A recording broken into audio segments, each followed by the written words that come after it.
In the scorching heat of the Afghan mountains, where death whispers through every valley and courage is measured in heartbeats, one moment would shatter everything a decorated general believed about war. He had walked past countless soldiers, reviewed thousands of troops, and survived dozens of combat zones. But on this particular morning in 2010, as he strode confidently past a young female soldier manning a .50 caliber machine gun, he had no idea that within seconds, her split-second decision would save his life and change military history forever. What happened next would challenge every assumption about gender, combat, and heroism on the battlefield. This is the story of Staff Sergeant Maria Rodriguez, a mechanic-turned-gunner, and General David Mitchell, a man who thought he knew everything about war until a single bullet proved him wrong. The morning sun painted the Afghan mountains in shades of gold and shadow, casting long fingers of light across forward operating base Chapman. Staff Sergeant Maria Rodriguez wiped the sweat from her forehead as she completed her routine maintenance check on the .50 caliber machine gun mounted atop the observation tower. The weapon gleamed under her careful attention, each component cleaned and inspected with the precision that had made her one of the most respected mechanics in the 82nd Airborne Division. Maria had never intended to become a gunner. When she enlisted 5 years earlier, fresh out of high school in El Paso, Texas, her dream was simple: fix helicopters, serve her country, and maybe see some of the world. Her father, a Vietnam veteran who had spent 30 years working as an aircraft mechanic for American Airlines, had taught her everything about engines, hydraulics, and the delicate dance of mechanical systems that kept aircraft aloft. She could diagnose a faulty transmission by sound alone, and had hands that seemed to speak the language of machinery. But Afghanistan had a way of changing everyone's plans. The forward operating base sat like a concrete island in a sea of hostile territory, surrounded by mountains that concealed countless dangers. Every day brought new challenges, new threats, and new ways for the enemy to test the resolve of the soldiers stationed there. Maria had arrived at Chapman 6 months earlier as part of a maintenance detachment, her primary job to keep the base's fleet of Black Hawks and Chinooks in fighting condition. She worked 16-hour days in a maintenance bay that felt like an oven, her hands perpetually stained with grease and hydraulic fluid. The transition from mechanic to gunner had happened gradually, born of necessity and opportunity. The base commander, Colonel James Harrison, had noticed Maria's exceptional marksmanship scores during training and her calm demeanor under pressure. When Sergeant Mike Torres, the regular gunner for Tower 7, was injured in an IED explosion during a convoy mission, Maria had volunteered to fill the gap temporarily. That temporary assignment had stretched into 3 months. Maria adjusted the scope on the .50 caliber, scanning the valley below through the powerful optics. The landscape was deceptively beautiful, all rolling hills and ancient terraced fields that spoke of centuries of human cultivation. But beauty in Afghanistan was often deadly. Those same hills concealed sniper nests. The terraced fields hid improvised explosive devices, and the seemingly peaceful villages harbored insurgents who could disappear like ghosts when American forces approached. The base had been experiencing increased sniper activity over the past 2 weeks. 3 soldiers have been wounded, all by well-placed shots from an enemy marksman who seemed to know exactly when and where to strike. The incidents had everyone on edge, from the lowest-ranking private to the senior officers who planned daily operations from the relative safety of the command bunker. General David Mitchell was scheduled to arrive that morning for what the official orders called a routine inspection and morale visit. Maria knew better. Nothing involving a 2-star general was ever routine, especially not in a combat zone where every movement had to be carefully coordinated with intelligence reports and security assessments. The general's visit was part of a larger tour designed to boost troop morale and assess the effectiveness of current operations against a Taliban insurgency that seemed to adapt and evolve with frustrating speed. Maria had heard stories about General Mitchell from other soldiers who had encountered him during previous deployments. He was known as a soldier's soldier, a man who had risen through the ranks based on competence rather than politics. Mitchell had served multiple tours in Iraq and Afghanistan, accumulating combat decorations and the kind of battlefield experience that earned genuine respect from enlisted personnel who could spot a desk warrior from a mile away. The general had enlisted as an infantry private 28 years earlier and had seen action in Panama, the Persian Gulf, and the early stages of the global war on terror.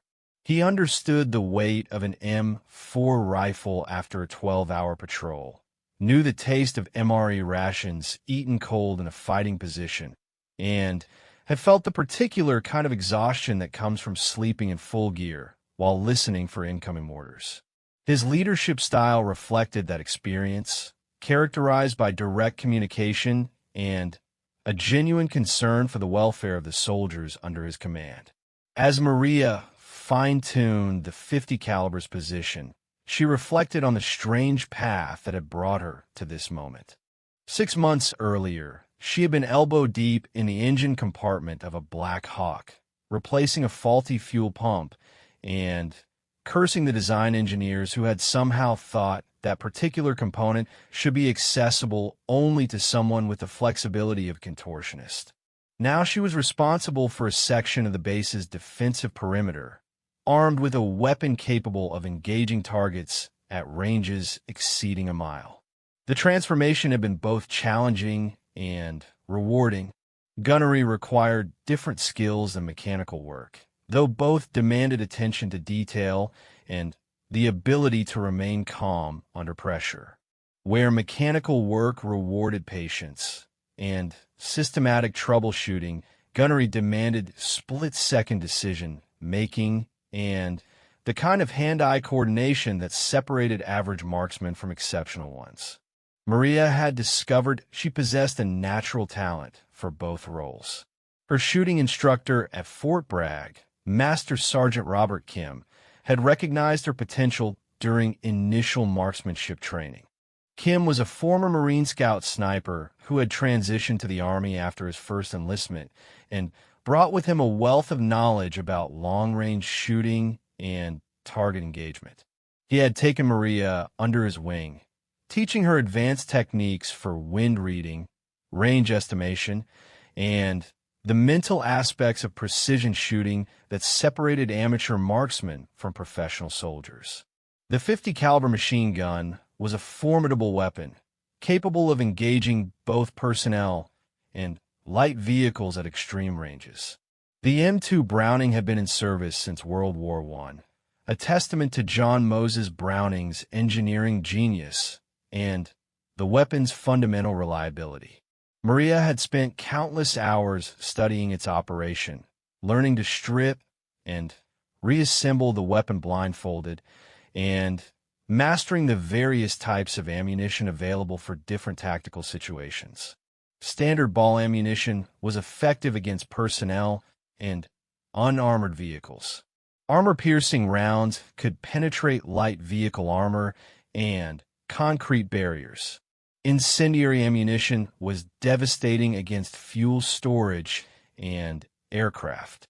High-explosive incendiary rounds combined the penetrating power of armor-piercing ammunition with the destructive capability of explosive charges.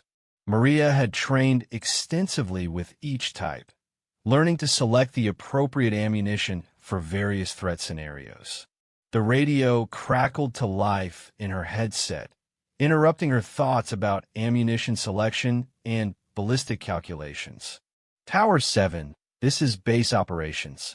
General Mitchell's convoy will be arriving at the main gate in approximately 15 minutes. All observation posts are to maintain heightened vigilance during the general's movement through the base. Maria keyed her microphone in acknowledgement. Tower, 7 copies. Maintaining overwatch. She adjusted her position behind the 50 caliber, scanning the surrounding terrain with renewed intensity. The general's visit had been planned for weeks, but operational security meant that specific timing and routes were kept classified until the last possible moment. Even so, experienced insurgents had demonstrated an uncanny ability to gather intelligence about high-value targets, often through networks of local informants or by monitoring American radio communications. The valley below remained peaceful, showing no obvious signs of enemy activity. A few local farmers worked in the distant fields, their movements slow and deliberate as they tended crops that would help feed their families through the coming winter. Children played in the dirt streets of a village approximately 1 kilometer to the east, their laughter occasionally audible across the distance when the wind was right. Maria knew that appearances could be deceiving. The farmer working his field might be a Taliban sympathizer, reporting American movements through a hidden cell phone. The children playing in the village might be positioned to provide early warning of convoy movements. Even the seemingly random placement of stones along the main road could constitute a signaling system, alerting insurgents to the presence of high-value targets. Intelligence reports suggested that the enemy sniper responsible for recent attacks was a former Afghan National Army soldier named Ahmad Shah Massoud, named after the famous Northern Alliance commander who had fought against both the Soviets and the Taliban. Massoud had received American training and equipment before deserting his unit 6 months earlier, taking with him an intimate knowledge of American tactics and procedures. The enemy sniper favored a British-made Arctic warfare rifle chambered in .338 Lapua Magnum, a weapon capable of delivering lethal shots at ranges exceeding 800 meters. Intelligence analysts believed he operated with a small team of spotters and security personnel, moving frequently between prepared positions in the surrounding mountains. His preferred method was to engage high-value targets during daylight hours, when thermal imaging systems were less effective and American helicopters might be delayed by weather or mechanical issues. Maria adjusted her scope's magnification and began a systematic scan of the most likely sniper positions. The terrain offered countless opportunities for concealed observation posts, from natural rock formations to abandoned buildings left over from decades of warfare. The key was to think like the enemy sniper, identifying positions that offered clear fields of fire while providing covered routes for escape. A movement in the distant tree line caught her attention. Maria focused her scope on the area, watching for any sign of human activity. The trees swayed gently in the morning breeze, their shadows dancing across the ground in patterns that could easily conceal a hidden observer. She watched for several minutes, but saw nothing that suggested enemy presence. The radio crackled again. All stations, this is base operations. General Mitchell's convoy has cleared the main gate and is proceeding to Building 7 for the command briefing. Estimated arrival in 5 minutes. Maria acknowledged the transmission and returned her attention to the valley. The general would be exposed for several hundred meters as his convoy moved from the gate to the administrative complex, traveling along a route that offered numerous opportunities for long-range engagement. Her position in Tower 7 provided overwatch for the northern section of that route, while other observation posts covered different sectors. She thought about the general's reputation for walking among the troops during his visits, eschewing the heavily armored vehicles that most flag officers preferred for moving around combat zones. Mitchell was known to dismount from his convoy and walk the final 100 meters to his destination, talking with soldiers and demonstrating the kind of personal courage that had made him a legend in certain military circles. That habit had worried his security detail for years, but the general insisted that leadership required visible presence and personal risk. He had survived multiple close calls during previous deployments, including a rocket attack that had destroyed his vehicle minutes after he had dismounted, and an improvised explosive device that had detonated harmlessly behind his convoy because he had chosen to walk rather than ride through a particular intersection. Maria heard the rumble of diesel engines as the convoy approached along the main road. 3 up-armored Humvees moved in tight formation, their gun turrets manned and ready for action. The vehicles kicked up small clouds of dust as they navigated around concrete barriers and security checkpoints, their occupants scanning constantly for signs of danger. The convoy halted approximately 50 meters from Building 7, and Maria watched as the doors opened. Security personnel emerged first, establishing a protective perimeter around the vehicles. General Mitchell stepped out of the middle Humvee, immediately recognizable by his bearing and the confident way he surveyed his surroundings.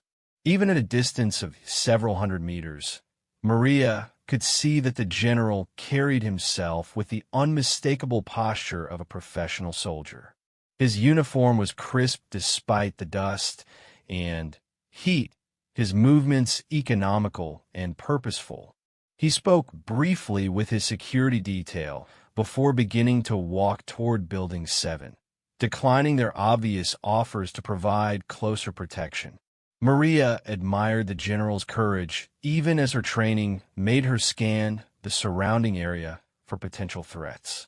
Through her scope, she could see individual soldiers stopping their activities to salute as the general passed, their faces showing the mixture of respect and curiosity that junior personnel always displayed when encountering senior officers in combat zones. The general's path would take him directly past the base of Tower 7, where Maria maintained her overwatch position. She adjusted her scope's field of view to cover his route, while simultaneously maintaining awareness of the broader tactical situation. Her training had taught her to divide her attention between immediate threats and general area surveillance, a mental balancing act that required constant practice to master. As General Mitchell approached the tower, Maria could hear him talking with soldiers along his route. His voice carried clearly in the morning air, warm and encouraging as he asked about families back home and conditions at the forward operating base. She could see soldiers relaxing visibly as they spoke with him, their body language showing the kind of respect that could only be earned through genuine leadership and shared hardship. The general paused to examine a new concrete barrier that had been installed near the tower's base, running his hand along the reinforced structure and nodding approvingly at the engineering work. His security detail maintained a discreet distance, close enough to provide protection, but far enough away to avoid interfering with his interactions with junior personnel.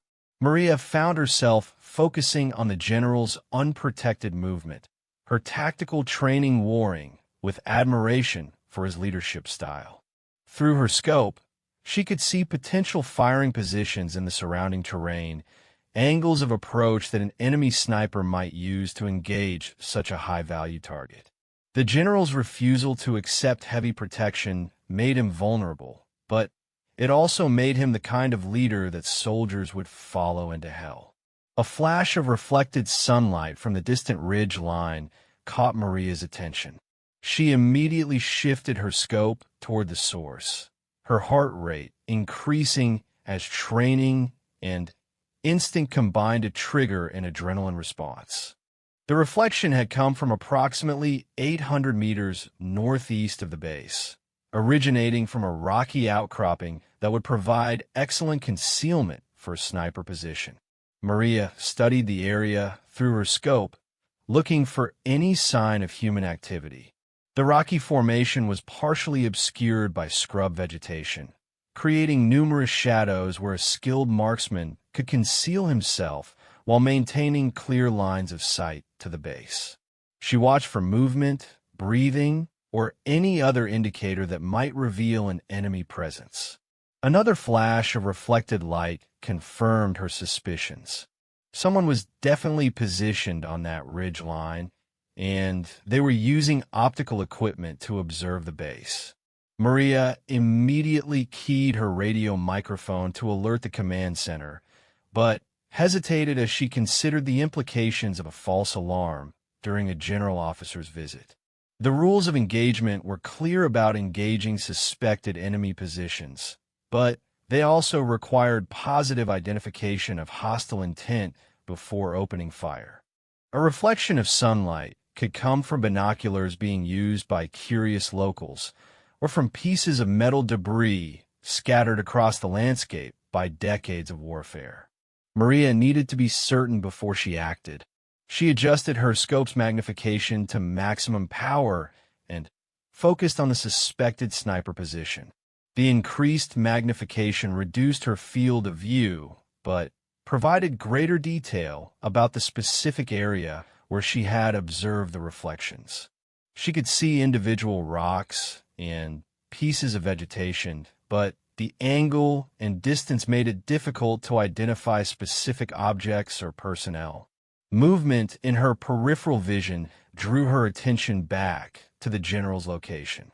He had finished examining the concrete barrier and was preparing to continue his movement toward Building 7. His security detail had repositioned themselves to provide better coverage, but they were still maintaining the discreet distance that the general preferred. Maria found herself in an impossible position.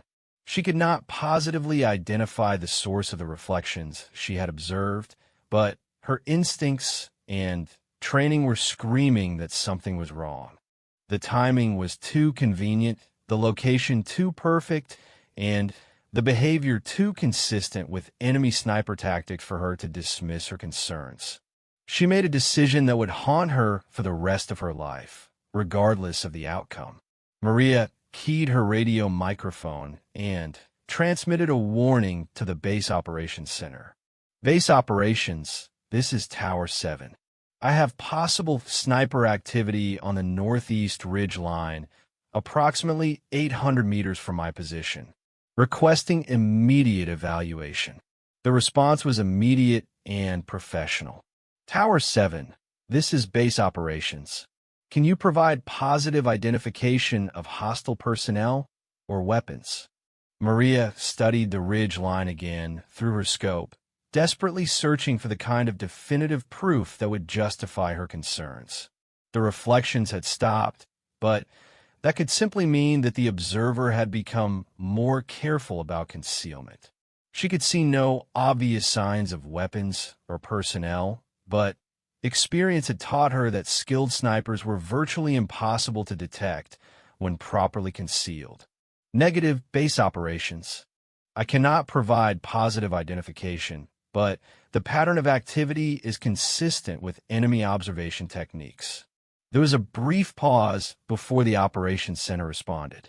Tower 7, continue observation and report any changes in the situation. General Mitchell's security detail has been advised of your concerns. Maria watched as the general security personnel subtly adjusted their positions, moving closer to their principal while maintaining the appearance of casual movement. The general himself showed no obvious signs of concern, continuing his conversation with a young private who was obviously thrilled to be talking with such a senior officer. The ridge line remained ominously quiet. Maria forced herself to breathe steadily and maintain her scan of the surrounding terrain, dividing her attention between the suspected sniper position and the general's continued movement. Her hands were steady on the .50 caliber's controls, but she could feel the tension building in her shoulders and neck as adrenaline prepared her body for action. General Mitchell resumed his movement toward Building 7, his stride confident and unhurried despite the security concerns that had been communicated to his detail. Maria admired his composure, even as she worried about his exposure to potential enemy fire. The distance to the suspected sniper position was well within the range of modern sniper rifles, and the general's upright posture and distinctive uniform made him an obvious target. Through her scope, Maria continued to study the northeast ridgeline, searching for any sign of movement or activity. The suspected position remained silent and apparently empty, but her instincts continued to insist that danger was present. She had learned to trust those instincts during her months in Afghanistan, where intuition and situational awareness often meant the difference between survival and catastrophe. The general was now approximately 30 meters from the base of Tower 7, moving along a route that would bring him within clear sight of Maria's position. She could hear his voice as he spoke with soldiers along his path, his tone warm and encouraging despite the hostile environment that surrounded the forward operating base. A tiny movement on the ridge line caught Maria's attention, so subtle that she almost missed it despite her focused observation. Something had shifted among the rocks and vegetation, a change so small that it would have been invisible to the naked eye, but just detectable through her powerful scope. Maria's training took over, her conscious mind stepping aside as muscle memory and tactical conditioning guided her actions. She centered her scope's crosshairs on the area where she had detected movement, adjusting her point of aim to account for wind drift and bullet drop at 800 meters. The 50 caliber machine gun was loaded with a mixture of armor-piercing and high-explosive incendiary rounds, ammunition capable of defeating light armor and creating devastating secondary effects against personnel and equipment. Maria had practiced extensively with this particular combination, learning to place shots with precision at extended ranges. She could see General Mitchell in her peripheral vision, still moving confidently toward his destination. His security detail had positioned themselves to provide maximum coverage while maintaining the discreet profile that he preferred. None of them were aware of the drama unfolding on the distant ridgeline. Another movement confirmed Maria's worst fears. Through her scope, she could now see the unmistakable outline of a rifle barrel protruding from the rocky concealment. The weapon appeared to be a precision rifle with a high-powered scope, exactly the type of equipment that intelligence reports had attributed to the enemy sniper responsible for recent attacks. The rifle was tracking slowly from left to right, following the general's movement along his predetermined route. Maria's world narrowed to the simple geometry of projectile physics and target engagement. 800 meters to target, minimal wind drift, clear line of sight. The enemy sniper was focused entirely on his intended victim, apparently unaware that he had been detected, and was now in the crosshairs of a 50 caliber machine gun operated by someone with the skills and determination to stop him. Time seemed to slow as Maria made the final adjustments to her point of aim, compensating for the slight upward angle and the distance to target. Her breathing became controlled and methodical, the way Master Sergeant Kim had taught her during those long hours of instruction at Fort Bragg. The enemy sniper's rifle continued to track General Mitchell's movement, the barrel making minute adjustments as the hidden marksman prepared to take his shot.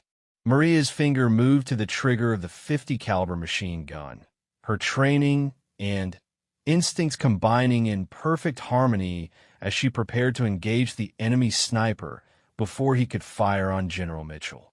The moment before Maria pulled the trigger stretched like eternity. Through her scope, she could see the enemy sniper's rifle making final adjustments, the barrel stabilizing as the hidden marksman prepared for a shot. General Mitchell continued walking, completely unaware that his life hung in the balance of a split-second decision being made by a young mechanic turned gunner 800 meters away. Maria's training from Master Sergeant Kim echoed in her mind.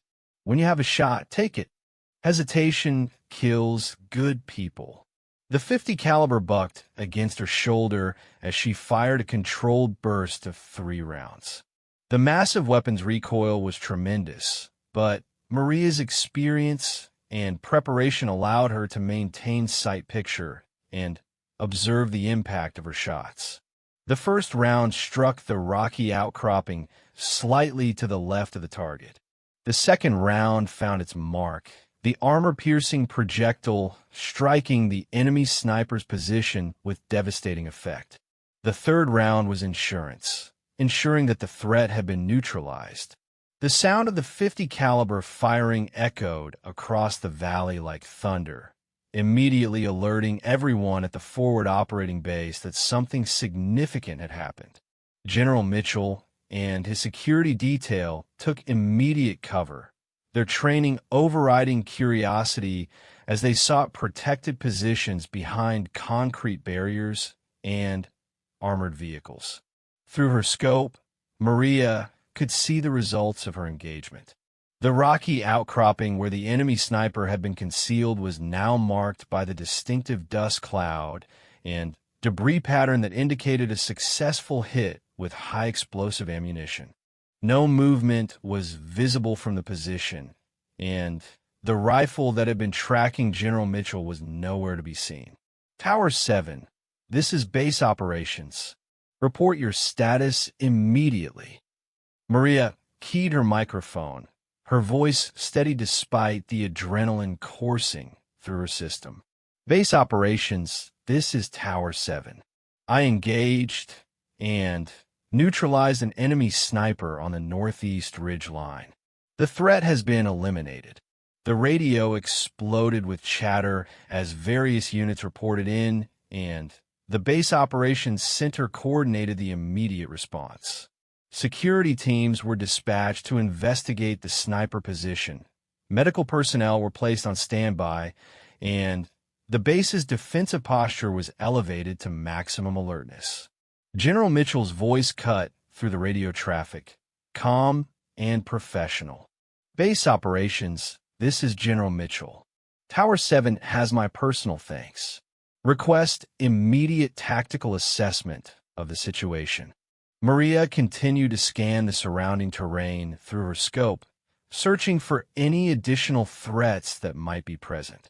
Enemy snipers often operated in teams, with one marksman engaging targets while others provided security or prepared secondary positions.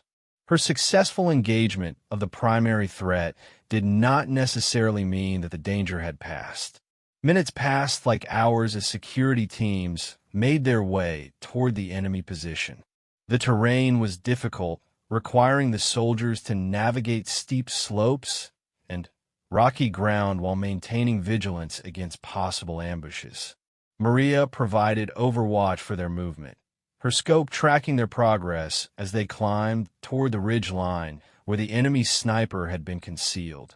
Tower 7, this is Alpha Team. We're approaching the target area. Can you provide guidance on the exact location? Maria adjusted her scope to maximum magnification and studied the impact area. The .50 caliber rounds had created a distinctive pattern of damage among the rocks, with debris scattered across a radius of several meters. She could see what appeared to be fragments of equipment, though the distance made it difficult to identify specific items. Alpha Team, this is Tower 7. The target position is approximately 15 meters northeast of the large boulder formation, marked by fresh debris and disturbed earth. Exercise extreme caution for secondary devices or additional personnel. The security team acknowledged her guidance and continued their careful advance toward the target area. Maria watched through her scope as the soldiers used proper tactical movement, advancing by bounds while maintaining mutual support and 360-degree security awareness. Their professionalism was evident in every aspect of their movement, from their spacing to their weapon positioning.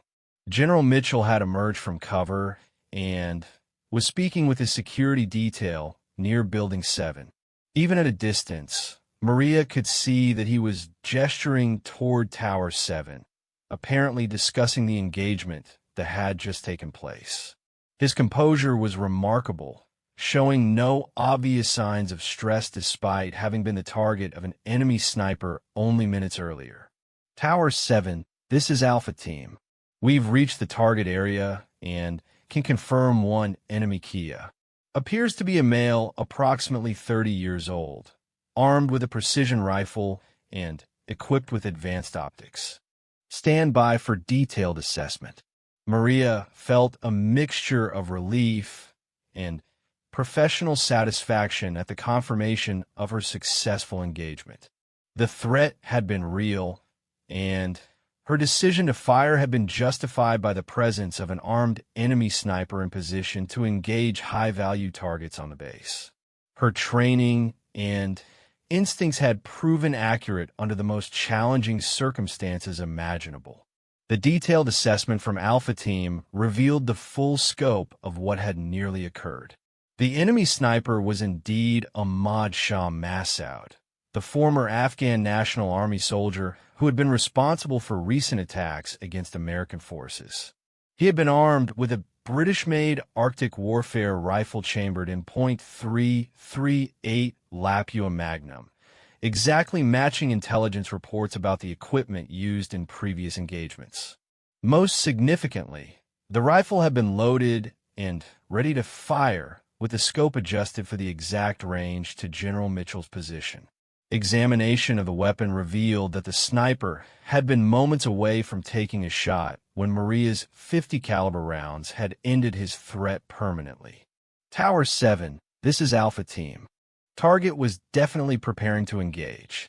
Found detailed notes about base personnel and movement patterns, along with sketches showing observation points and potential firing positions. This was a planned assassination attempt. The implications of Alpha Team's discovery sent shockwaves through the base command structure.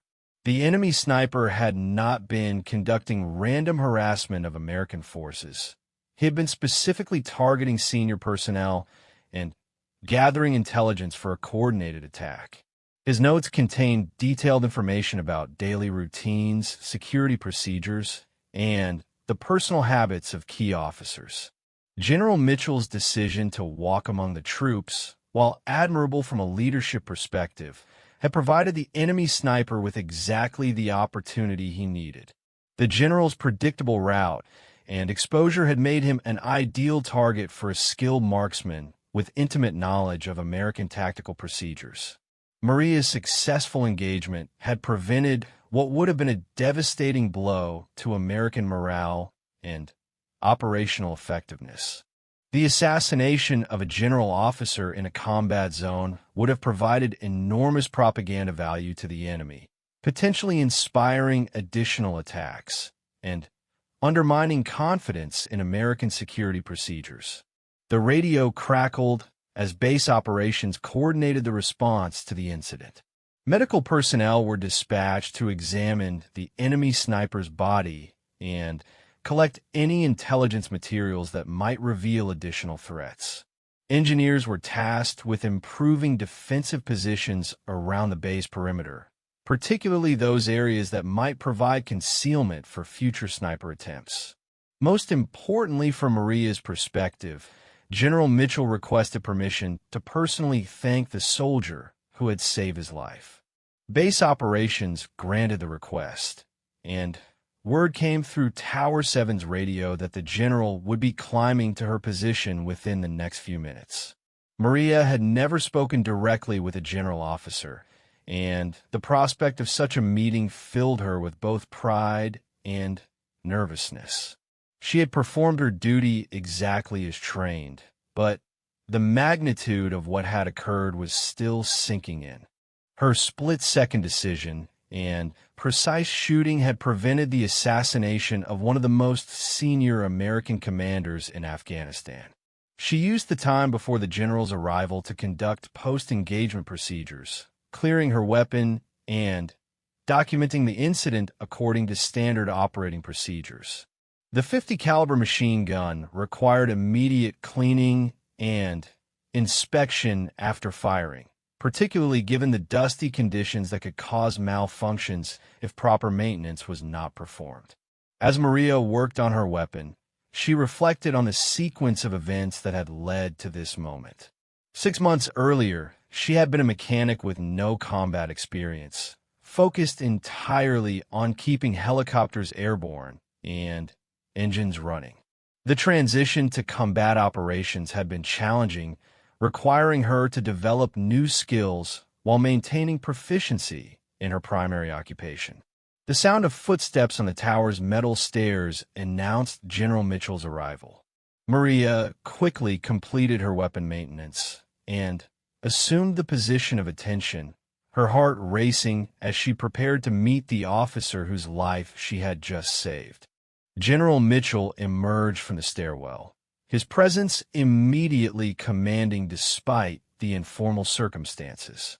He was shorter than Maria had expected, perhaps 5 feet 10 inches tall, but his bearing and confidence made him seem larger.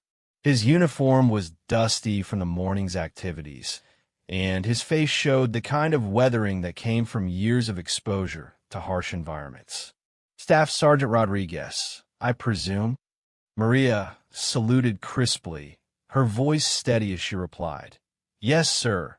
Staff Sergeant Maria Rodriguez. General Mitchell returned the salute and then extended his hand for a handshake, a gesture that surprised Maria with its informality. His grip was firm and calloused, the hands of someone who had spent decades handling weapons and equipment rather than pushing papers behind a desk. Staff Sergeant Rodriguez, I want to personally thank you for your outstanding performance today. Your actions prevented what could have been a catastrophic incident, and you should be extremely proud of your professionalism and skill. Maria felt a flush of pride at the general's words, but her training kept her response measured and appropriate. Thank you, sir. I was just doing my job as trained. General Mitchell smiled at her response, apparently appreciating the modest professionalism that characterized the best soldiers in his command. He moved to the observation position and studied the valley below, his experienced eyes scanning the terrain with the kind of tactical awareness that came from years of combat experience. Tell me about your background, Sergeant Rodriguez. How does a mechanic become one of the finest marksmen in the theater? Maria was surprised that the general knew about her primary occupation, but she should have realized that senior officers were thoroughly briefed about the personnel under their command. She summarized her transition from maintenance duties to combat operations, explaining how personnel shortages and her marksmanship skills had led to her current assignment. General Mitchell listened attentively, occasionally asking questions that demonstrated his deep understanding of the challenges faced by junior personnel in combat zones. His interest seemed genuine rather than perfunctory, and Maria found herself relaxing slightly as the conversation continued. The transition from mechanical work to combat operations must have been significant.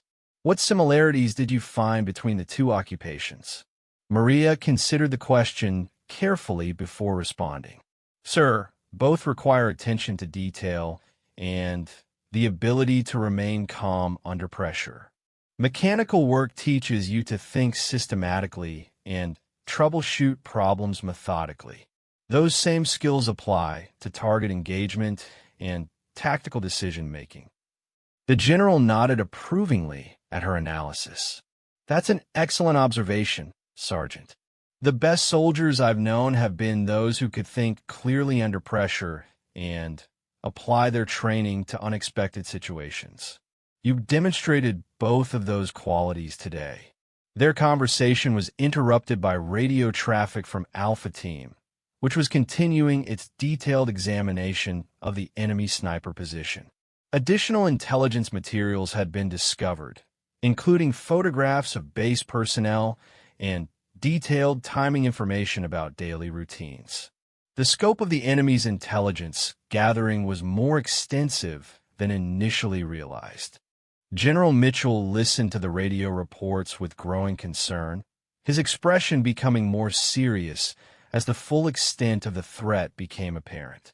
The enemy sniper had been conducting surveillance for weeks, gathering the kind of detailed information that would have made future attacks much more likely to succeed. Sergeant Rodriguez, your engagement today eliminated more than just an immediate threat.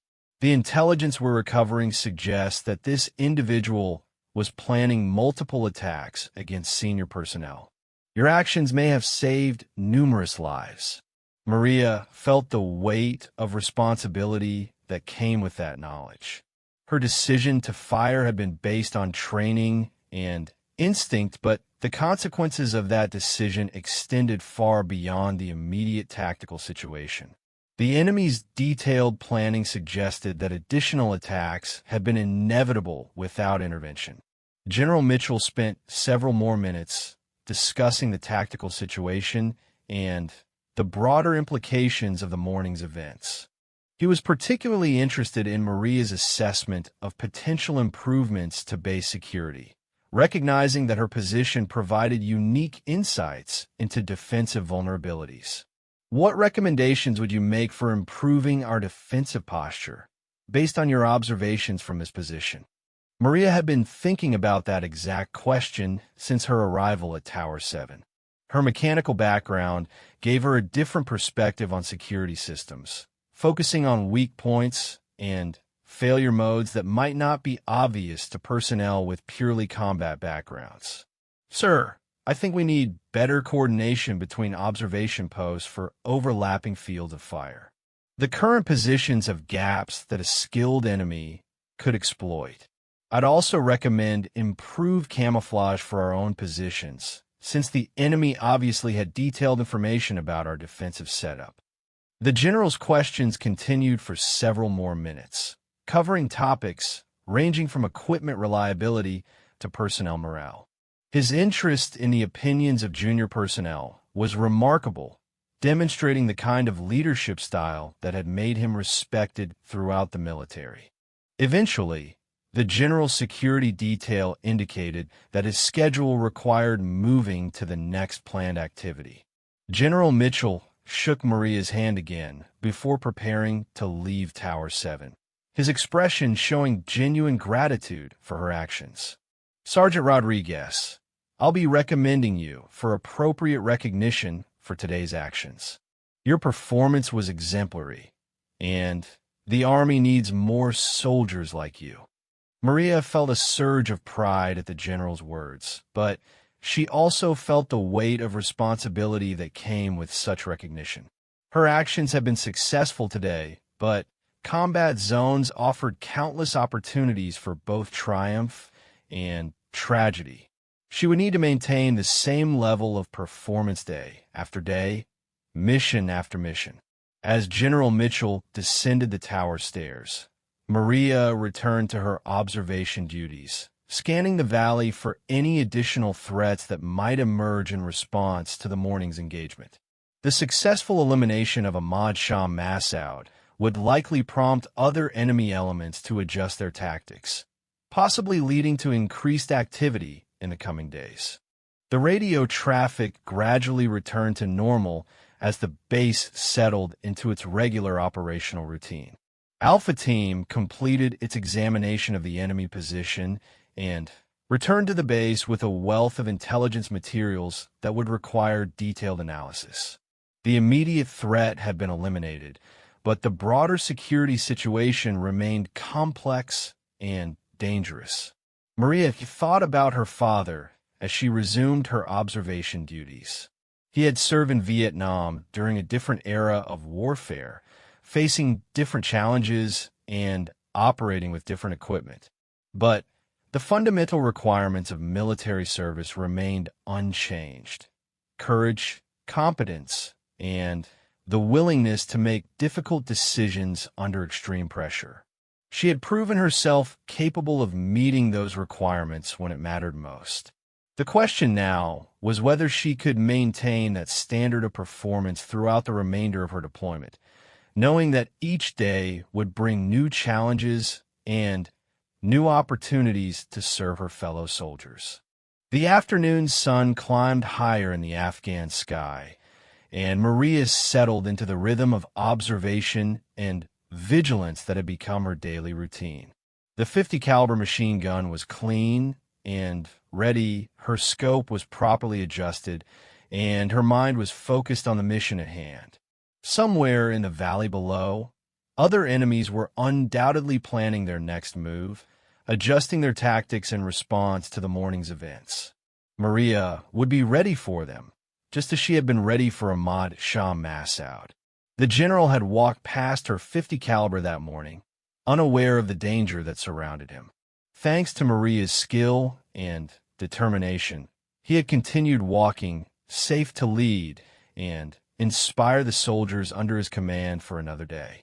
3 weeks after the incident that had saved General Mitchell's life, Maria found herself at the center of a military investigation that would reshape how the American military viewed women in combat roles. The initial euphoria of her successful engagement had given way to intense scrutiny from multiple levels of command, each seeking to understand how a mechanic had become one of the most effective marksmen in the theater. The investigation began with routine after-action reports, standard procedure following any engagement involving enemy casualties. Maria had completed countless forms documenting every aspect of the incident, from her initial observations to the final confirmation of the threat's elimination. The paperwork was tedious but necessary, providing a detailed record that would be analyzed by intelligence personnel and tactical experts. What made Maria's case unusual was not the successful engagement itself, but the broader implications of her story.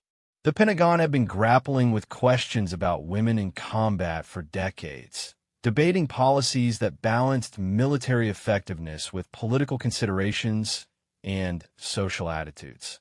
Maria's actions provided concrete evidence that women could perform effectively in direct combat situations, potentially influencing policy decisions that affected thousands of female service members. Colonel James Harrison, the base commander, had been fielding inquiries from senior officers throughout the chain of command. Everyone wanted to know more about the female mechanic who had saved a general's life with expert marksmanship, and the attention was creating both opportunities and challenges for Maria's continued service. "Rodriguez, we need to talk." Maria looked up from the Black Hawk transmission she was rebuilding to see Colonel Harrison approaching her workstation in the maintenance hangar. The colonel was a career aviation officer who had commanded at multiple levels, from company to brigade, and his expression suggested that their conversation would be serious. She wiped her hands on a shop rag and assumed the position of attention. "Yes, sir." Colonel Harrison glanced around the busy hangar before indicating that they should move to his office for privacy. The maintenance bay was always noisy, filled with the sounds of engines being tested and tools striking metal, but the colonel obviously wanted to discuss matters that required confidentiality.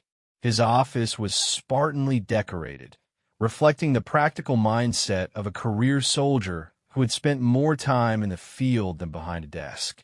A map of Afghanistan covered one wall, marked with colored pins indicating various operational areas and threat assessments. His desk was covered with reports and briefing materials, the endless paperwork that accompanied command responsibility in a combat zone. "Rodriguez, I've been receiving inquiries about you from officers all the way up to the Pentagon. Your actions 3 weeks ago have attracted attention at levels you probably never imagined." Maria had suspected that her engagement of the enemy sniper would generate interest beyond the immediate tactical situation, but she had not anticipated scrutiny from the highest levels of military command. The implications of such attention were unclear, but she knew that any contact with Pentagon officials could significantly impact her career trajectory. "Sir, I just did what I was trained to do. I don't understand why that would require attention from senior officers." Colonel Harrison smiled slightly at her response, apparently appreciating her continued focus on duty rather than personal recognition. He had served long enough to recognize authentic military professionalism when he encountered it, and Maria's attitude reflected the values that the Army sought to cultivate in its personnel. "Rodriguez, your case has become a focal point for discussions about women in combat roles. The current policy restricts female personnel from certain combat positions, but your actions demonstrate that reality in combat zones often differs from policy written in peacetime." The colonel explained that Maria's successful engagement had occurred while she was technically serving in a support role, despite the obviously combative nature of her duties as a tower gunner. The distinction between combat and support positions had become increasingly blurred in conflicts like Afghanistan, where traditional front lines no longer existed and every soldier could potentially engage enemy forces. Policymakers in Washington were struggling to reconcile official restrictions on women in combat with the practical realities of modern warfare. Maria's story provided a compelling example of female effectiveness in direct combat situations, potentially influencing decisions about future policy changes. "The Pentagon wants to interview you about your experiences and recommendations for policy modifications. This could be an opportunity to influence important decisions that affect female service members throughout the military." Maria felt a mixture of pride and apprehension at the prospect of participating in policy discussions at the national level. She had enlisted to serve her country and fix helicopters, never imagining that her opinions might influence decisions affecting thousands of other soldiers. "Sir, what kind of interview are they talking about? And would this affect my deployment or my duties here?" Colonel Harrison acknowledged her concerns about mission impact, explaining that any Pentagon interviews would be conducted via secure video conference to avoid disrupting operations at the forward operating base. The questions would focus on her training, experiences, and observations about the integration of women into combat roles. Most importantly for Maria's immediate concerns, the interviews would not affect her current assignment or her scheduled return to the United States. She would continue her duties as both a mechanic and tower gunner, maintaining the dual role that had proven so effective in recent months. "Rodriguez, I want you to understand that this attention could significantly impact your career. Success in these interviews could lead to opportunities for advancement, specialized training, or assignment to prestigious units. But it will also mean increased scrutiny and expectations that go beyond normal soldier responsibilities." Maria appreciated the colonel's honesty about the potential consequences of high-level attention. Military careers could be dramatically affected by single incidents, both positively and negatively, and she needed to understand the full implications of her new visibility. Their conversation was interrupted by the sound of incoming helicopters, the distinctive whop-whop-whop of rotor blades echoing across the base as aircraft returned from mission. Maria's mechanical instincts immediately activated as she listened to the engine sounds, automatically assessing whether any of the aircraft might require maintenance attention. One of the returning Black Hawks was definitely experiencing engine problems, its turbine producing the slightly irregular whine that indicated impending mechanical failure. Maria excused herself from the colonel's office and headed toward the landing pad, her maintenance responsibilities taking priority over policy discussions. The helicopter touched down heavily, its crew chief immediately signaling for maintenance support as smoke began trailing from the engine compartment. Maria grabbed her toolkit and ran toward the aircraft, her training taking over as she prepared to diagnose and repair whatever mechanical problem was threatening the helicopter's airworthiness. "What's the problem?" she shouted over the noise of the still spinning rotors. The crew chief, Staff Sergeant Mike Chun, was a veteran of multiple deployments who had worked with Maria on numerous previous occasions.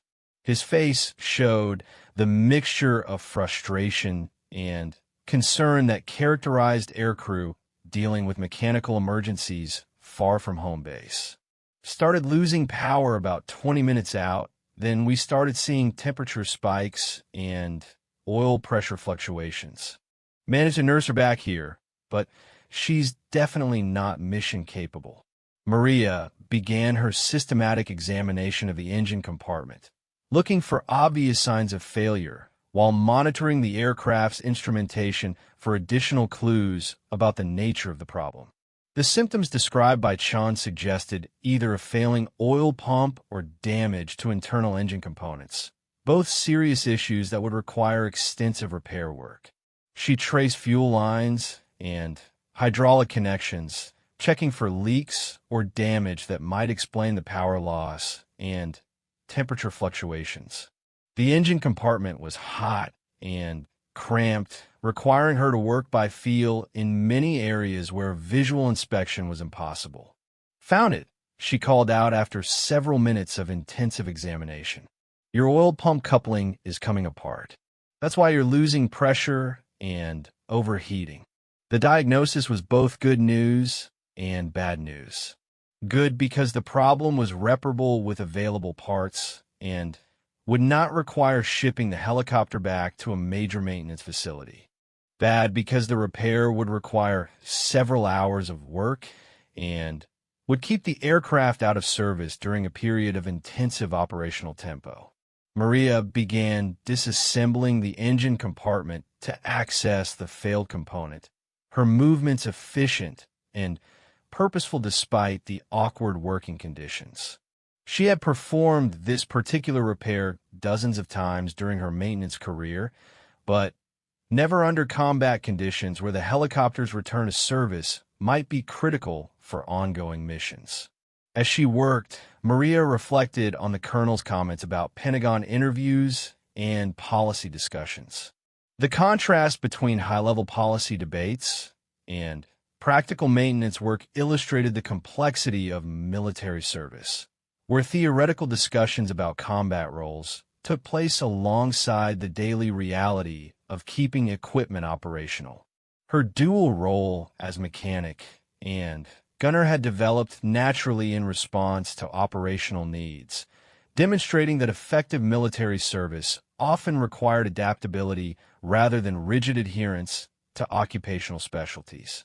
The same skills that made her an effective mechanic also contributed to her success as a marksman, particularly the attention to detail and systematic problem-solving approaches that both occupations required. The oil pump coupling came apart in her hands, its metal components showing clear signs of fatigue failure. She examined the damaged parts carefully, noting the specific failure patterns that might indicate broader problems with similar components in other aircraft. "Chin, when was the last time this coupling was replaced?" The crew chief consulted his maintenance log, a thick folder containing detailed records of every repair and inspection performed on the aircraft. Helicopter maintenance required meticulous documentation to ensure that problems were identified and corrected before they could cause catastrophic failures. "Looks like it was replaced about 8 months ago, right before a deployment. Should have been good for at least a year under normal operating conditions." Maria nodded as she examined the failed component more closely. The accelerated where patterns suggested that the helicopter had been operating under more stressful conditions than normal, probably due to the demanding mission requirements of combat operations in Afghanistan. Aircraft in combat zones operated at higher power settings for longer periods than they would during peacetime training, creating additional stress on engines and mechanical components. The harsh environmental conditions, including dust, heat, and altitude, also contributed to accelerated wear and component failures. She installed the replacement coupling with practiced efficiency, ensuring that all connections were properly torqued and that no foreign object debris remained in the engine compartment. The repair work required precision and attention to detail, since any mistake could result in catastrophic engine failure during flight operations. "That should get you back in the air," she announced after completing the installation and conducting functional checks of the repaired system. "But I want to see this bird again in 2 weeks for a detailed inspection of related components." Staff Sergeant Chun expressed his appreciation for the rapid repair, explaining that his crew had been scheduled for a medical evacuation mission later that afternoon. The helicopter's return to service would ensure that wounded soldiers could receive timely transportation to advanced medical facilities. Maria cleaned her tools and returned them to her kit, satisfaction mixing with fatigue as she completed another successful repair under challenging conditions. The contrast between her mechanical work and her role as a gunner continued to provide intellectual stimulation and professional growth, challenging her to master different skill sets while maintaining excellence in both areas. As she walked back toward the maintenance hangar, Maria noticed General Mitchell approaching from the direction of the command center. The general's presence at the forward operating base had been extended due to ongoing operational requirements, providing him with additional opportunities to observe the daily activities of the soldiers under his command. "Staff Sergeant Rodriguez, I heard you just got another bird back in the air." Maria came to attention and saluted, still somewhat amazed that a general officer knew about her maintenance activities. "Yes, sir. Just a routine oil pump coupling replacement." General Mitchell's smile suggested that he understood there was nothing routine about aircraft maintenance in a combat zone, where every successful repair contributed directly to mission accomplishment and potentially to saving lives. "I've been hearing interesting reports about your various contributions to our operations here. Colonel Harrison tells me that the Pentagon wants to discuss your experiences and observations with senior policymakers." Maria was surprised that the general was aware of the proposed interviews, but she realized that senior officers probably coordinated closely about personnel who had attracted high-level attention. "Yes, sir. Colonel Harrison briefed me about possible interviews regarding women in combat roles. I'm not sure what kind of insights I could provide that would be useful at that level." General Mitchell's expression became more serious as he considered her response. "Rodriguez, don't underestimate the importance of your perspective. Policymakers in Washington often lack direct experience with the realities of combat operations, and your story provides concrete evidence about capabilities and performance under actual combat conditions." The general explained that military policy development often occurred in isolation from operational realities, with decisions made based on theoretical considerations rather than practical experience.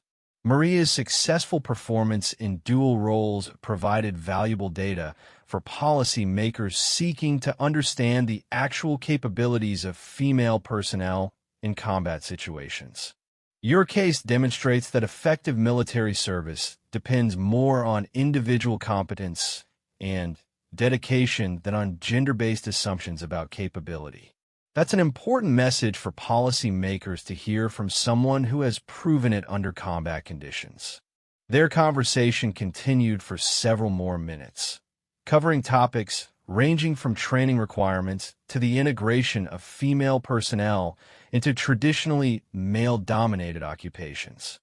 General Mitchell's questions demonstrated his deep understanding of the broader implications of Maria's story, recognizing that individual performance could influence policy decisions affecting thousands of other service members. Eventually, the general's aide approached to remind him of his next scheduled appointment, bringing their informal discussion to a close.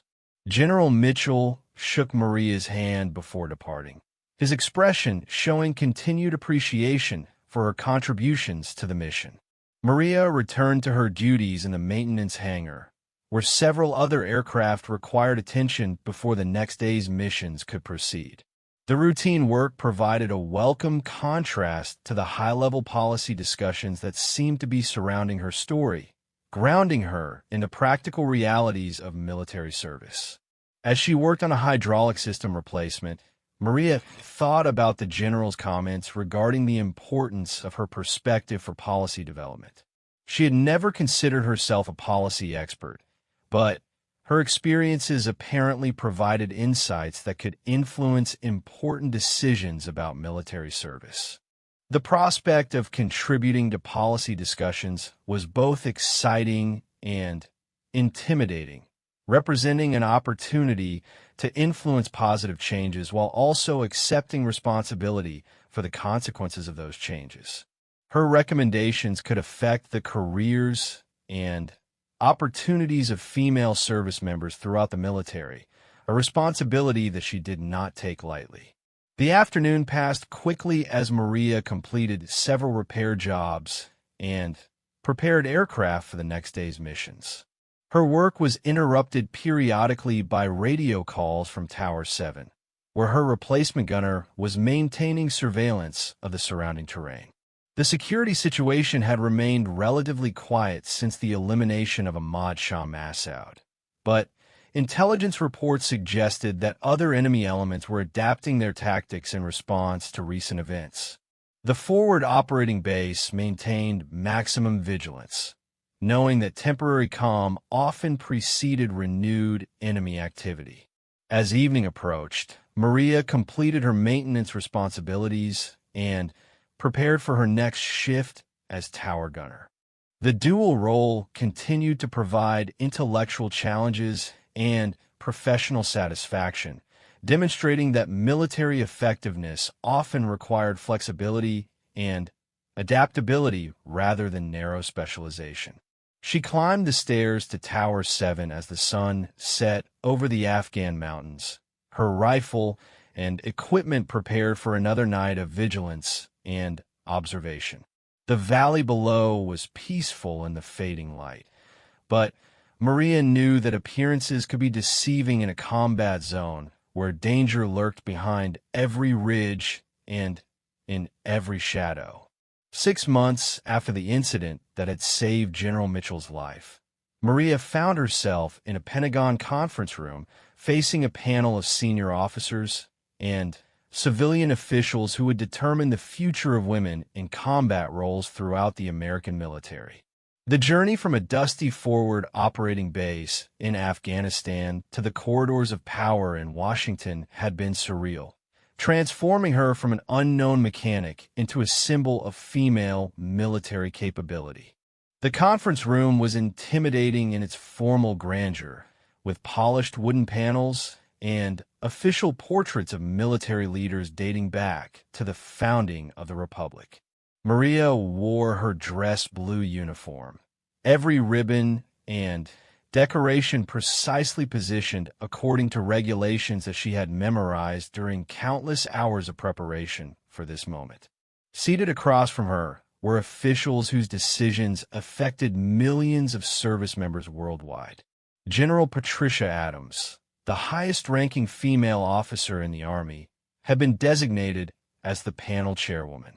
Beside her sat Secretary of Defense Robert Shunn, Deputy Secretary of Defense Margaret Williams, and several other officials whose names Maria recognized from newspaper articles and television interviews.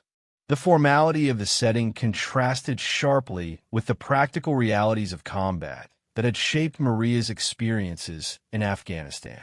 Here, policy was discussed in theoretical terms and evaluated against political considerations that often seemed disconnected from the daily challenges faced by soldiers in combat zones. Staff Sergeant Rodriguez, thank you for joining us today. Your experiences in Afghanistan have attracted significant attention, and we're hoping that your insights can inform important policy decisions regarding the integration of women into combat roles. General Adams' opening statement was professional and encouraging, but Maria could sense the underlying tensions that surrounded this issue. The debate over women in combat had been ongoing for decades, with passionate advocates on multiple sides arguing from different perspectives about capability, propriety, and military effectiveness. Ma'am, I'm honored to be here, and I'll do my best to provide accurate information about my experiences. Maria had spent weeks preparing for this interview, reviewing her actions in Afghanistan and considering the broader implications of her story. She understood that her testimony could influence policies affecting thousands of female service members, a responsibility that she approached with appropriate seriousness. The questions began with basic biographical information about her background, training, and motivation for military service. Maria explained her family's military tradition, her father's influence on her mechanical interests, and her decision to enlist as a helicopter maintenance specialist. What factors led to your assignment as a tower gunner, given that your primary occupation was aircraft maintenance? The question came from Deputy Secretary Williams, a former congresswoman who had served on the House Armed Services Committee before accepting her current position. Her background in military policy development was evident in the precise way she framed her inquiries. Maria explained the practical circumstances that had led to her dual role, emphasizing that operational needs and personnel shortages often required soldiers to perform duties outside their primary occupational specialties. Her marksmanship abilities and availability had made her a logical choice for the gunner position when the regular assigned soldier was injured. The transition was challenging because gunnery requires different skills than mechanical work, but both occupations demand attention to detail and the ability to perform under pressure. My maintenance background actually helped with weapon maintenance and systematic problem-solving approaches to target engagement.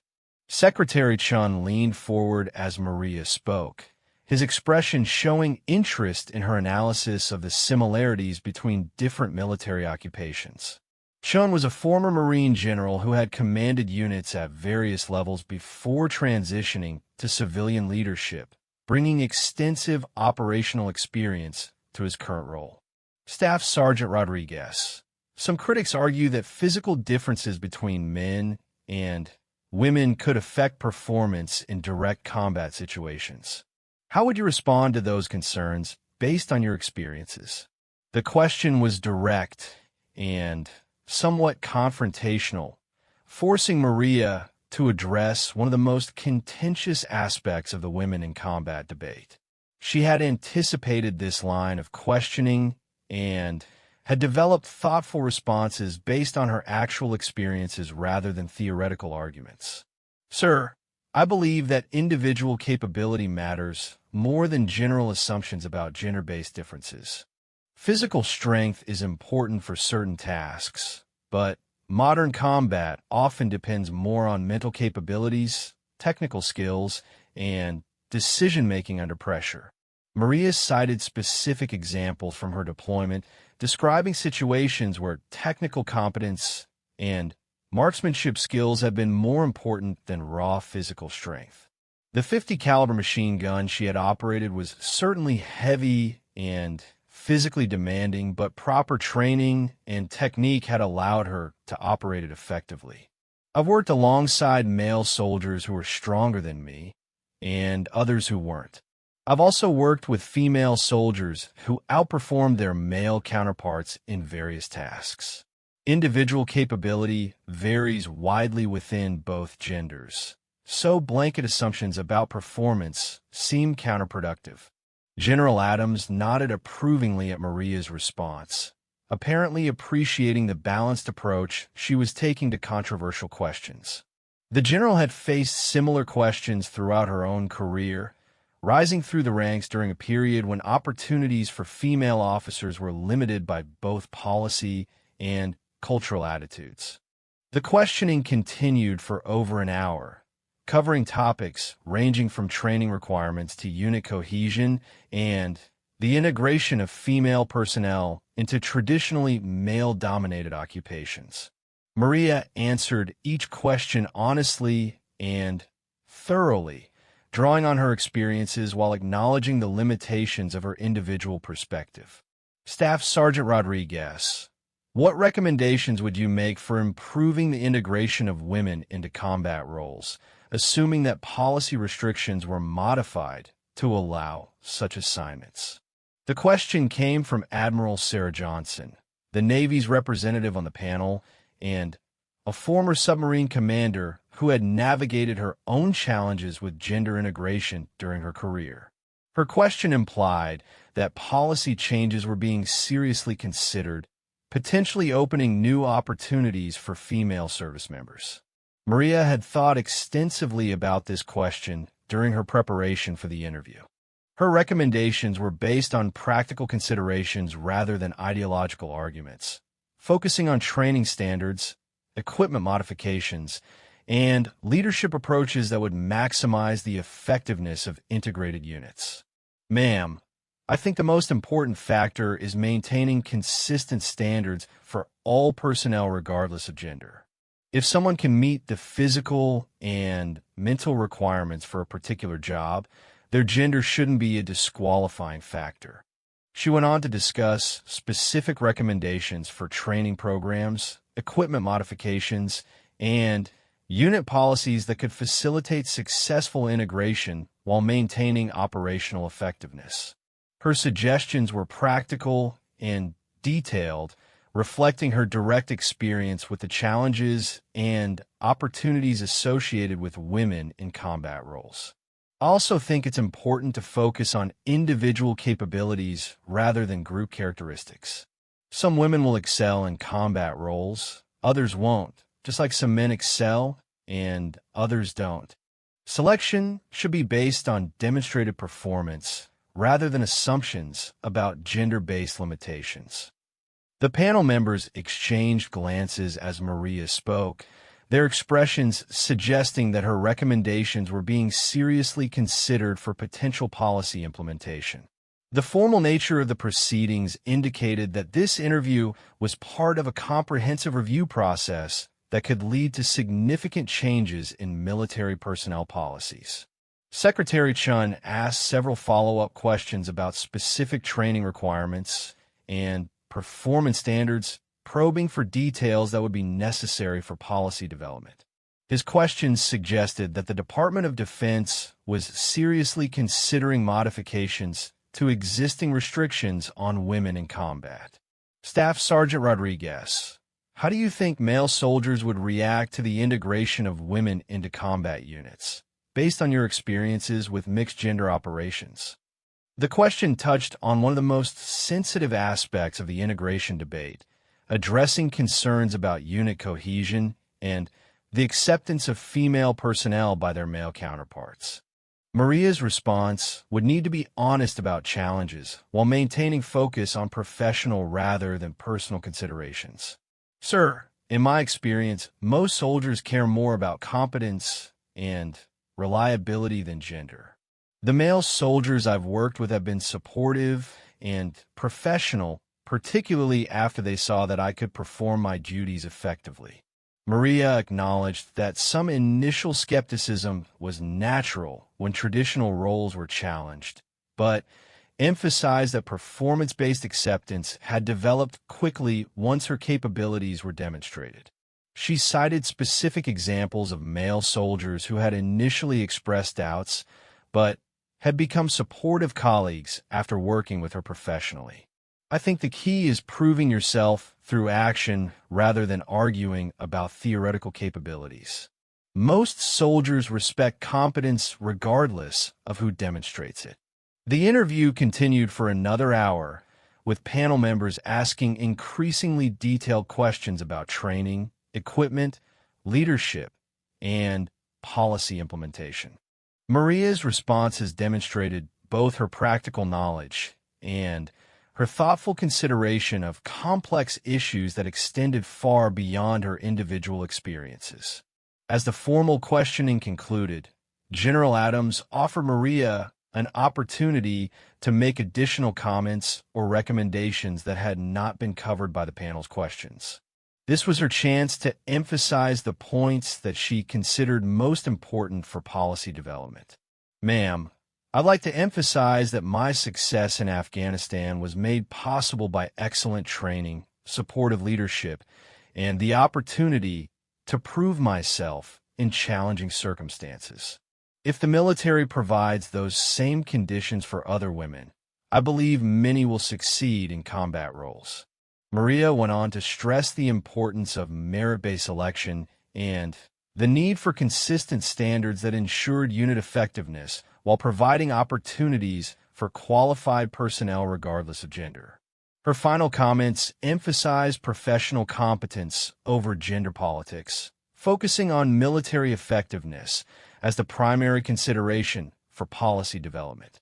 The military's mission is to defend our country, and that mission should be accomplished by the most qualified personnel available. If women can contribute to that mission in combat roles, then policy should reflect that capability rather than restrict it based on outdated assumptions. The panel members thanked Maria for her participation and dismissed her with assurances that her testimony would be carefully considered in upcoming policy deliberations. The formal nature of their comments provided no indication of their final recommendations, but Maria sensed that her story had made a significant impression on the decision-makers. As she left the Pentagon conference room, Maria felt both relief and anticipation about the potential consequences of her testimony. She had provided honest and detailed responses to challenging questions, but the ultimate impact of her words would depend on political considerations that extended far beyond her individual experiences. The journey back to her temporary quarters provided time for reflection on the surreal nature of her situation. 6 months earlier, she had been an unknown mechanic focused on keeping helicopters operational in a combat zone. Now she was a central figure in national policy debates that could affect military service for generations. Her phone buzzed with a text message from her father, who had been following news reports about her Pentagon appearance. His message was characteristically brief. "Proud of you. Do what's right." The simplicity of his words captured the essence of her motivation throughout this process. Maria had not sought publicity or political influence, but had simply tried to serve effectively when circumstances had demanded excellence. Her story had attracted attention because it demonstrated capability under challenging conditions, providing concrete evidence for policy discussions that had previously relied on theoretical arguments. That evening, Maria attended a reception hosted by a veterans organization that supported expanded opportunities for women in military service. The event brought together female service members from various branches and career fields, creating an opportunity for her to hear different perspectives on gender integration issues.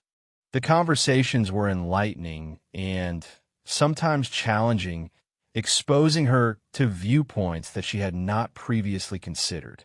Some attendees argued for rapid and comprehensive changes to military personnel policies, while others favored more gradual approaches that would minimize disruption to existing units and operations. Maria found herself in the middle of these debates, her recent experiences making her a focal point for discussions about practical implementation of policy changes. She tried to maintain focus on operational effectiveness while acknowledging the legitimate concerns raised by different perspectives. Rodriguez, what do you think the timeline should be for implementing changes to combat exclusion policies? The question came from Major Jennifer Walsh, a logistics officer who had deployed multiple times to Iraq and Afghanistan. Walsh had extensive experience with mixed-gender operations and support roles, and was curious about Maria's perspective on the pace of potential policy changes. "Ma'am, I think the timeline should be driven by practical considerations rather than political pressure. Units need time to adjust training programs, modify facilities, and develop integration procedures that maintain effectiveness while incorporating new personnel." Maria's response reflected her focus on military readiness rather than political expediency.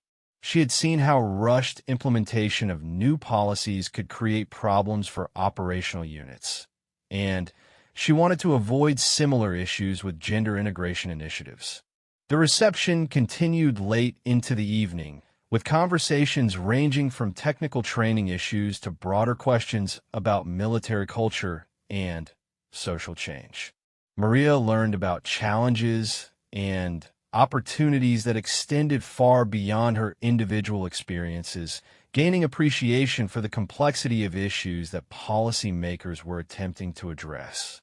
As she prepared to return to Afghanistan for the completion of her deployment, Maria reflected on the unexpected direction that her military career had taken.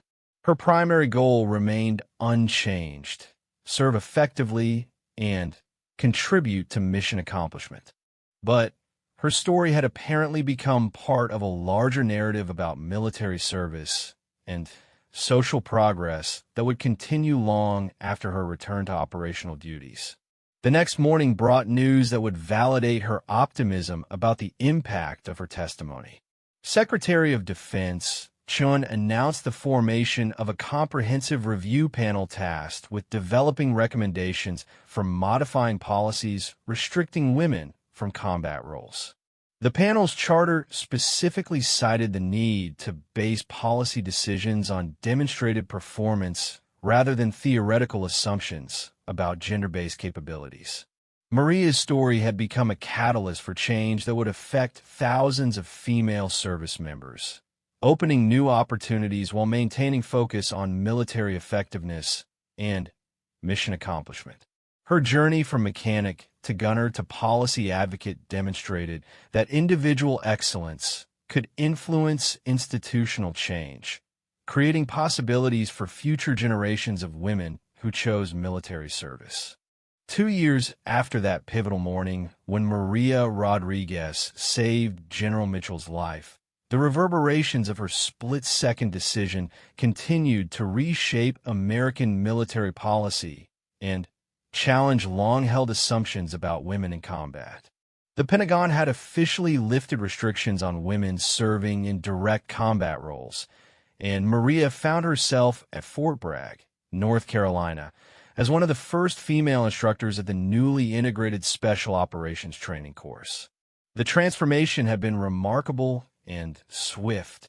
What began as a routine deployment to Afghanistan had evolved into a career-defining moment that changed not only Maria's trajectory, but also the opportunities available to thousands of female service members across all branches of the military. She now held the rank of Sergeant First Class, with additional qualifications as a certified marksmanship instructor and combat tactics specialist. The morning sun cast long shadows across the training ranges at Fort Bragg as Maria prepared for another day of instruction with a class of soldiers preparing for deployment to various global hotspots. Her students included both male and female personnel from different military occupational specialties, all seeking to enhance their combat capabilities through advanced training that had previously been restricted to certain units. Today we're going to focus on precision engagement under stress conditions, Maria announced to her class of 12 soldiers. Combat marksmanship isn't just about hitting targets at known distances under ideal conditions. It's about making accurate shots when your heart rate is elevated, your breathing is irregular, and the consequences of missing could be catastrophic. The training scenario she had developed was based directly on her experiences in Afghanistan, recreating the psychological and physical stresses that had characterized her engagement with the enemy sniper who had threatened General Mitchell. Students would be required to identify and engage targets at extended ranges while managing the physiological effects of stress and time pressure. Among her students was Second Lieutenant Sarah Chun, a recent West Point graduate who had specifically requested assignment to combat arms following the policy changes that Maria's story had helped inspire. Chun represented the next generation of female military leaders, benefiting from opportunities that had been unavailable just a few years earlier. Sergeant Rodriguez, what indicators should we look for when trying to identify concealed enemy positions? The question demonstrated the practical focus that characterized the new training program. Rather than theoretical discussions about marksmanship fundamentals, students were learning to apply their skills in realistic combat scenarios that replicated the challenges they would face during actual deployments. Maria walked the firing line as students prepared their weapons and established shooting positions. Her instruction emphasized the mental aspects of combat marksmanship, particularly the decision-making processes that separated successful engagements from missed opportunities or tragic mistakes. The key is systematic observation combined with pattern recognition, she explained, pointing toward a series of targets positioned at various ranges and elevations. Enemy snipers will try to use natural concealment and camouflage, but they still need clear lines of sight to engage their targets. Look for anything that seems out of place or inconsistent with a natural environment. She described the specific indicators that had alerted her to the enemy sniper's presence during the incident that had saved General Mitchell's life, explaining how subtle reflections and minor movement had revealed the hidden threat.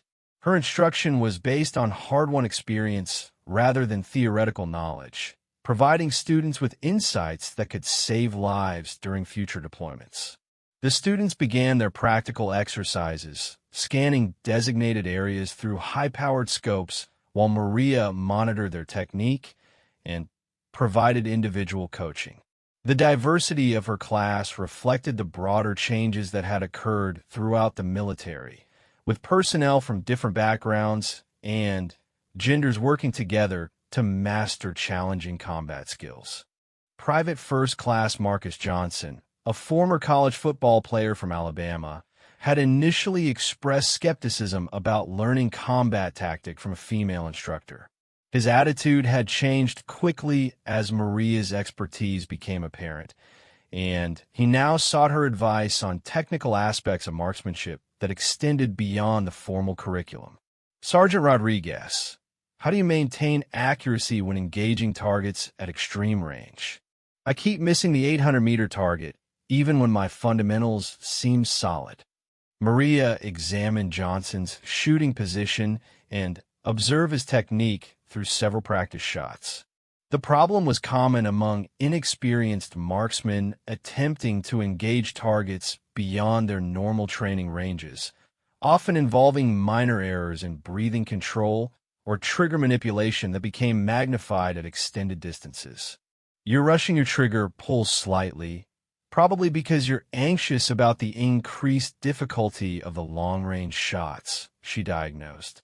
Remember that the fundamentals don't change just because the target is farther away.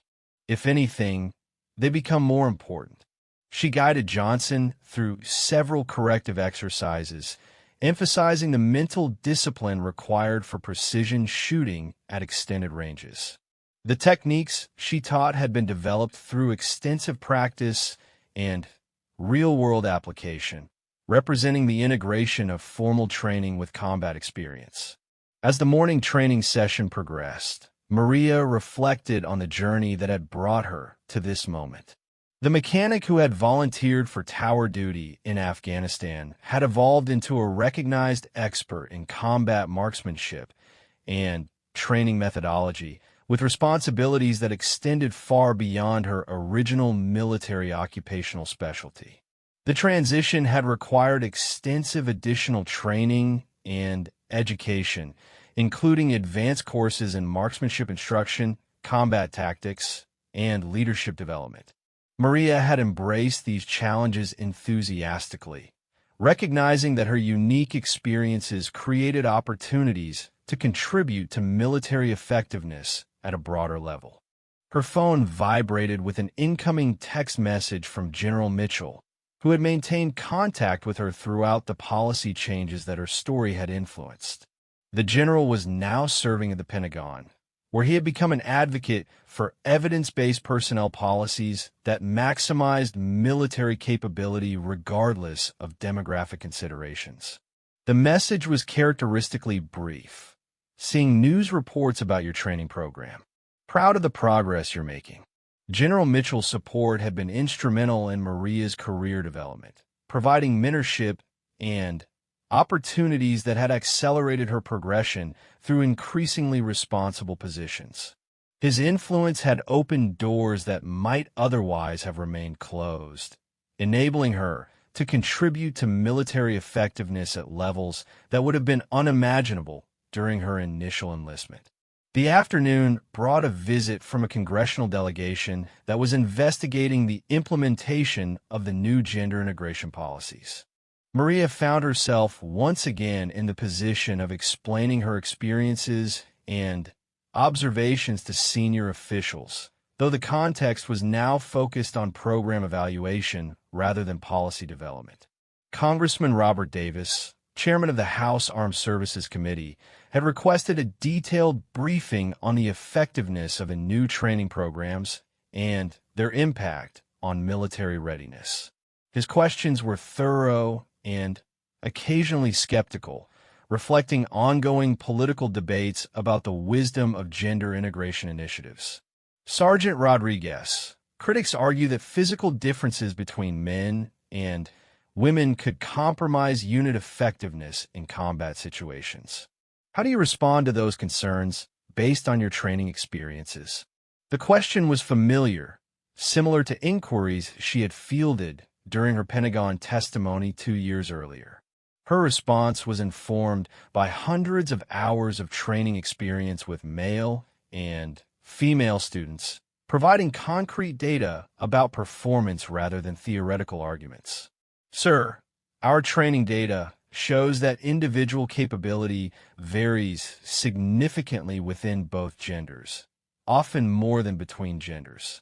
Some female students outperform their male counterparts in marksmanship accuracy, while some male students excel in physical endurance tasks.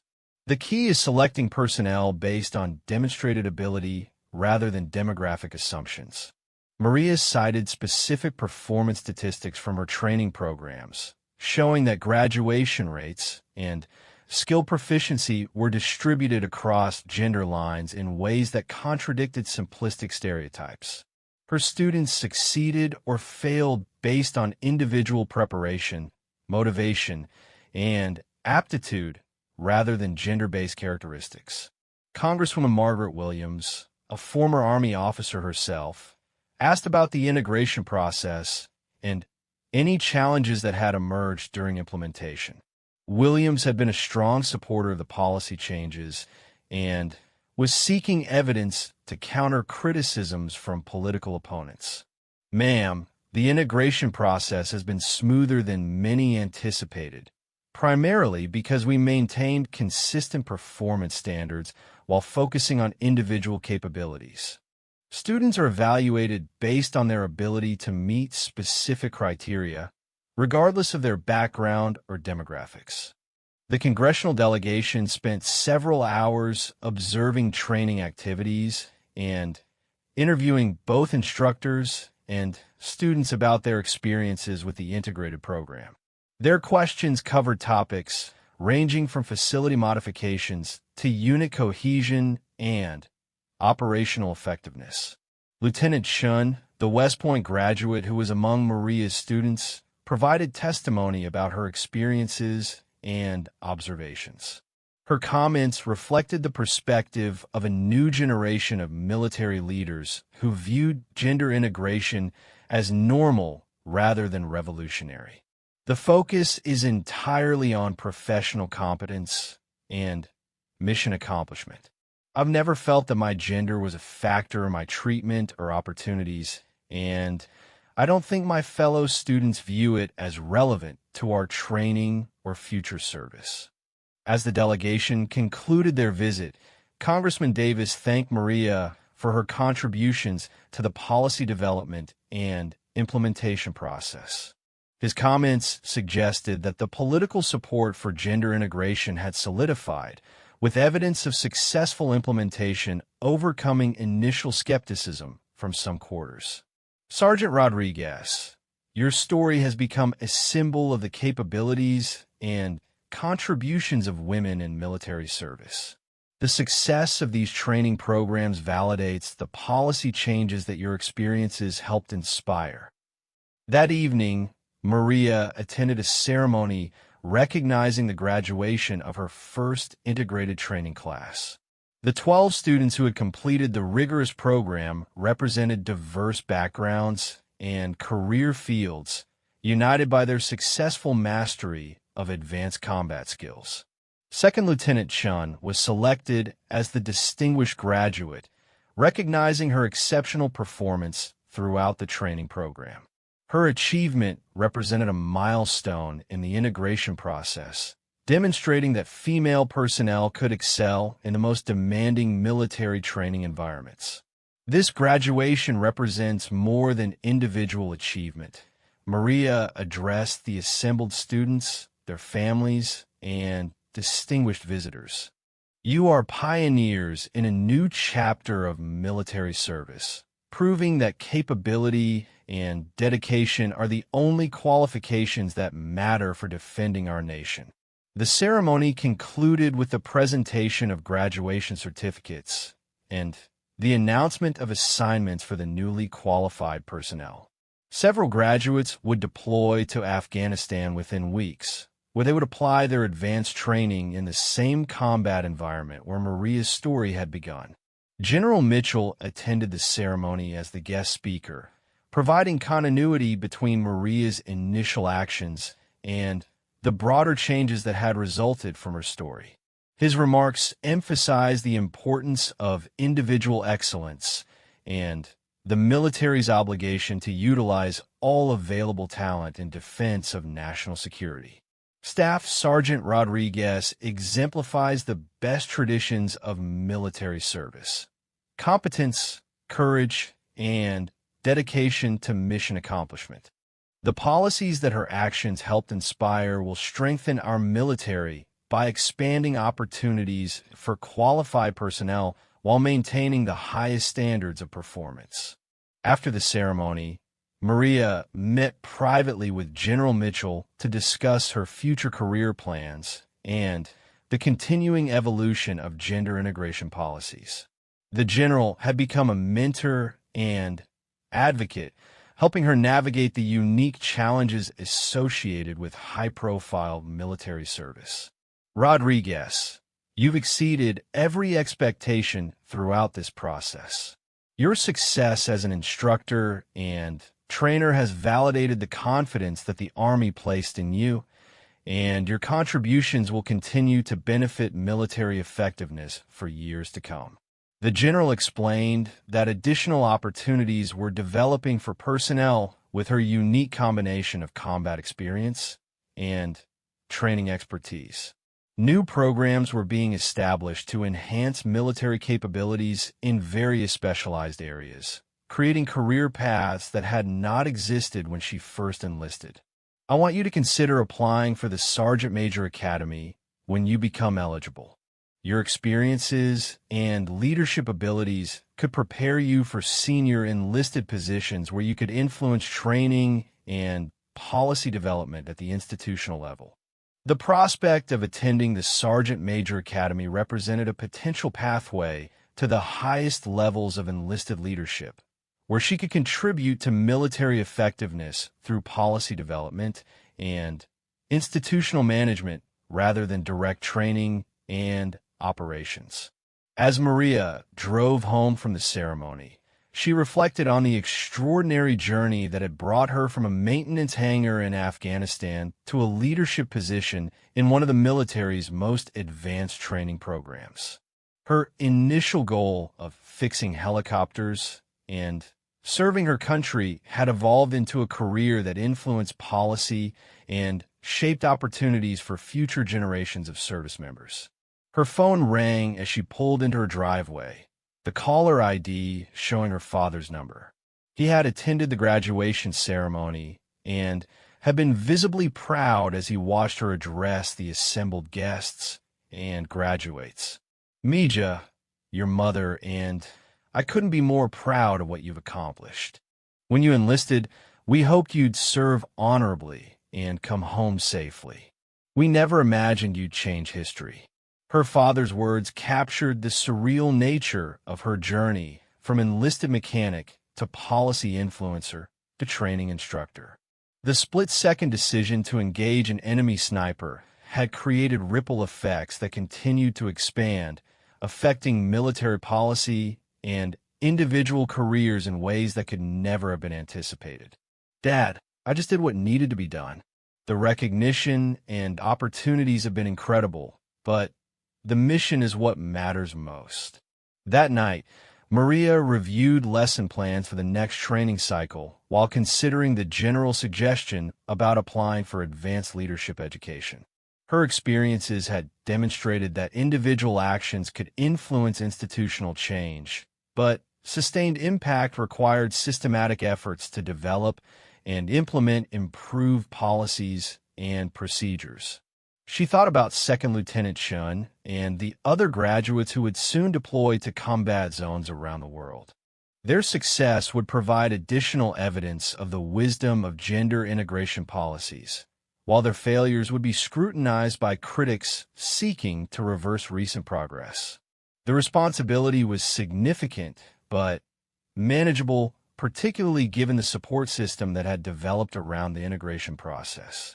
Senior leaders like General Mitchell had invested considerable political capital in ensuring the success of the new policies, creating an environment where qualified personnel could succeed regardless of their demographic characteristics. Maria's story had become part of military history, documented in official reports and policy analyses that would influence personnel decisions for decades.